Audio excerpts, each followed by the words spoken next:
Hey, good morning. It's Dr. James. I do hope and pray this message finds you and your loved ones peaceful, thriving, and well. And this morning's message is so awesome. It's beautiful, it's powerful, it's scientific, it's deeply spiritual, and it is right on time. You know, more and more as we look into research and seeing the greatest challenges of today, one of them is just feeling emotionally resilient, feeling spiritually awake, feeling like our mental and emotional well-being is something we can literally fortify rather than feel like it's just fleeting at times, or other times we can't even find how to actually get a foothold back in peace. So you're going to love this message. This message is for me, it's for you.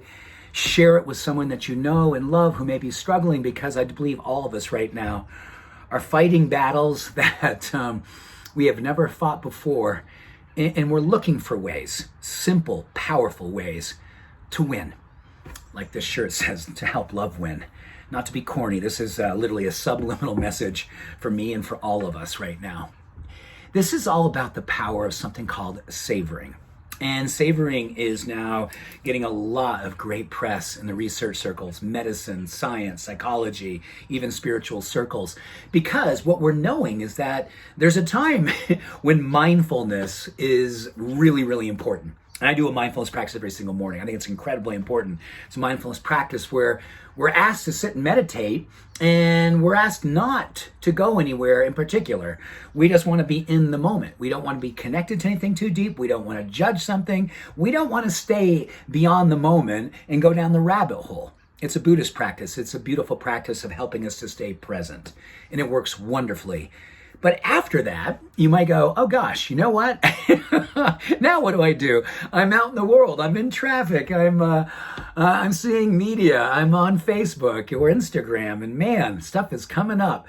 So that, my friend, is really one of the things that we have to really look at today.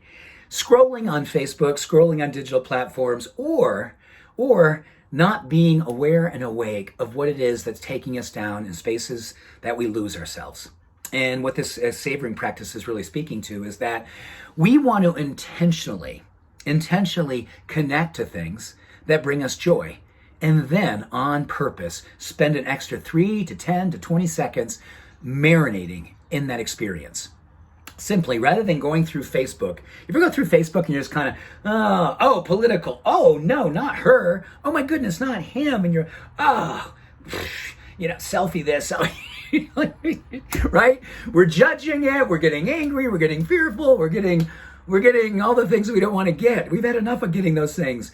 And a lot of studies are telling us that scrolling, even though we think we're not really connected to it, those hits, one after the other over several minutes, literally drives cortisol, drives stress, drives anger, drives inflammation.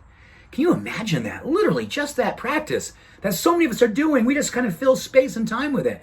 And it's making us more disconnected. It's making us more unhappy and more sad and more angry. It's disconnecting us from source. It's disconnecting us from each other. Here's how we change it. Savoring is the art of, I'm going to find a picture in my own phone, something I have control over, like, there's me and my mom. Oh, there's me and my kids. There's me and my wife, Deborah. And I get on that picture, and I literally gaze at it. 3, 10, 15, 20 seconds. And I allow myself to marinate in the feeling that was happening during that time, or the joy or peace it brings me in this moment. We want to be doing that several times a day. And if you don't want to be doing your phone, you don't have to. If there's someone that you're with, the practice is just kind of the opposite of mindfulness. Yes, you are present, but you're like, oh my goodness, I love my bestie. I lean in and I'm so there. And I'm literally savoring being there. I'm letting myself know how much I love being there. And then I even say, hey bestie, do you know how much I'm enjoying being with you? You're so brilliant, you're so smart, you're so courageous, you inspire me, you help me to feel hopeful again. The more that we savor and engage in the savoring and really put it out there, don't be afraid. For God's sakes, if you are loving on something and someone, say it. Say it, affirm it. Because what science is telling us when we do that, we are building serotonin, we are building dopamine, we are building acetylcholine, we are building, fortifying all the optimism in our psychology, in our mind, in our brains. We are literally lowering inflammation. We are literally changing our mind and body before our very eyes because we're not afraid to admit that this picture, that person, that scene brings us joy and hope and love. Savoring. I love it. It's like a savior right now. We can slow down. We can heroically tap the brakes. When something good is happening, acknowledge it and marinate. Just let yourself fall in love with that moment. Be with that moment. Be mindful and engage and allow yourself to celebrate something that happened in the past, in a photo, something that's happening in the present, or go ahead and daydream and picture the person, the place, the thing that you so know that you love and you can't wait to experience, and let it marinate all over you. All over you. It'll change you. It'll lower stress. It'll raise your happiness. It'll raise your hope. It'll help us to navigate this time. We need heroes right now. Savoring allows you to be the hero, allows you to feel like a hero, allows you to feel the hope that we all need to feel today. I'm savoring this moment with you right now.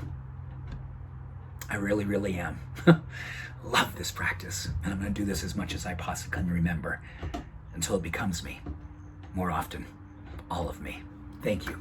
I love you.